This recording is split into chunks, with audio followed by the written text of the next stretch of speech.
The phone screen glowed in the dark, casting a pale blue sheen across my knuckles, clenched tight around the device. It was 2:17 a.m. and the notification, "I'm staying late at the office, don't wait up," burned into my retinas like a brand.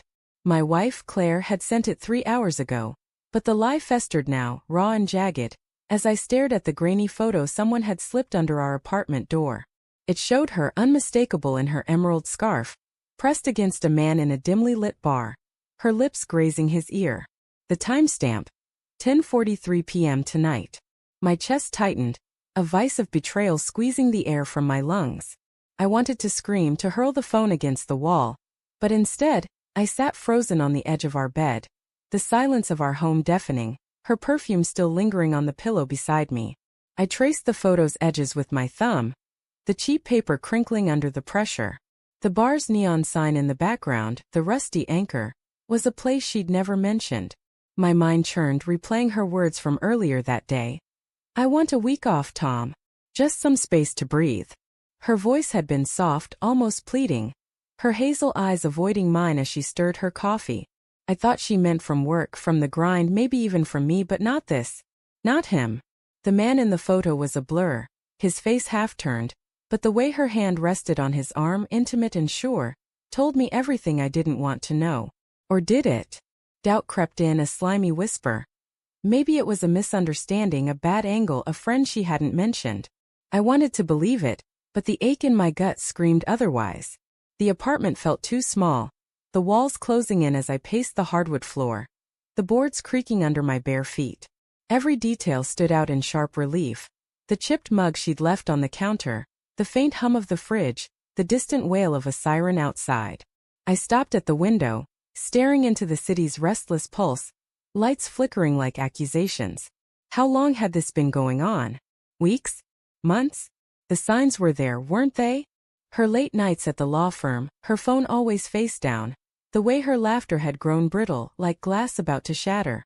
I'd chalked it up to stress, to her big case, to us hitting a rough patch after 7 years of marriage. But now each memory felt like a breadcrumb leading to this moment. This photo, this knife in my chest. I sank onto the couch, the photo still clutched in my hand, and let the memories flood me. Last month, she'd come home at midnight, her blouse misbuttoned, claiming a coffee spill at the office. I'd laughed it off, made her tea, kissed her forehead. 2 weeks ago, she'd snapped at me for touching her phone, saying she was expecting a work call. I'd apologized, backed off, ignored the sting of her tone.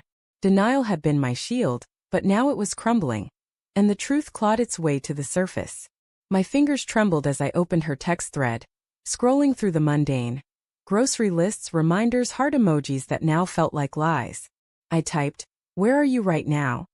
But my thumb hovered over the send button. What if she lied again? What if she didn't? The front door clicked open at 3:04 a.m., and my heart lurched. Claire stepped inside, her heels clicking softly, her coat draped over one arm. She froze when she saw me, the dim light catching the flicker of surprise in her eyes. "Tom? Why are you still up?" Her voice was smooth, too smooth, like she'd rehearsed it. She set her bag down, the zipper's faint rasp echoing in the quiet. I held up the photo, my hand steady despite the storm inside me. Her gaze darted to it, and for a split second her face betrayed her. Guilt, raw and unfiltered, before she masked it with confusion. "What's that?" she asked, stepping closer, her scent, jasmine and something sharper like whiskey, hitting me like a punch. "You tell me," I said, my voice low, cracking at the edges. I wanted her to deny it, to give me a reason to believe her, but her silence was deafening. She reached for the photo, but I pulled it back, my pulse hammering. "Who is he, Claire?" The question hung between us, heavy as a guillotine. Her lips parted, but no words came. Instead, she looked away, her fingers twisting the hem of her scarf, the same emerald one from the photo.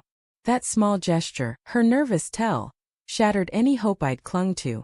"How long?" I pressed, my voice rising, anger bleeding through the hurt. "It's not what you think," she said finally, her tone brittle, defensive. "He's a colleague. We were just talking, Tom. It was a work thing."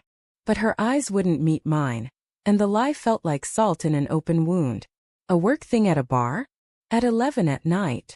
I stepped closer, the photo crumpling in my fist. "Don't lie to me." Not now. My voice broke and I hated how vulnerable it sounded. How much I still loved her even as she tore me apart. She flinched, her shoulders hunching as if bracing for a blow. I didn't mean for this to happen, she whispered, and those words were the final crack in my world. It was just. I felt trapped, Tom. You're always so steady, so perfect, and I. She stopped, her breath hitching. I needed something else just for a moment. Her confession hung in the air, a poison seeping into every corner of the room. I wanted to yell, to demand why I wasn't enough, but all I could do was stare at the woman I'd built my life around, now a stranger unraveling before me. The silence stretched, thick with unspoken questions. Who was he? How many times? Did she love him? But I didn't ask. Instead, I walked to the bedroom, grabbed her suitcase from the closet, and started packing. She followed, her voice trembling. Tom, please, let's talk about this. I don't want to lose you. Her hand grazed my arm and I jerked away, the touch burning. You already did, I said, zipping the suitcase shut. I set it by the door, my heart a hollow drum in my chest. You wanted a week off? Take a lifetime. She stood there, tears streaking her face, but I felt no pity, only a cold, aching void. As she grabbed the suitcase and stepped into the hall, the door clicking shut behind her, I sank to the floor. The photo slipped from my hand, landing beside a crumpled note I hadn't noticed before. Scrawled in unfamiliar handwriting. She's not the only one with secrets. My blood ran cold. I turned the note over, and there in Claire's handwriting was a phone number. Not his. Mine.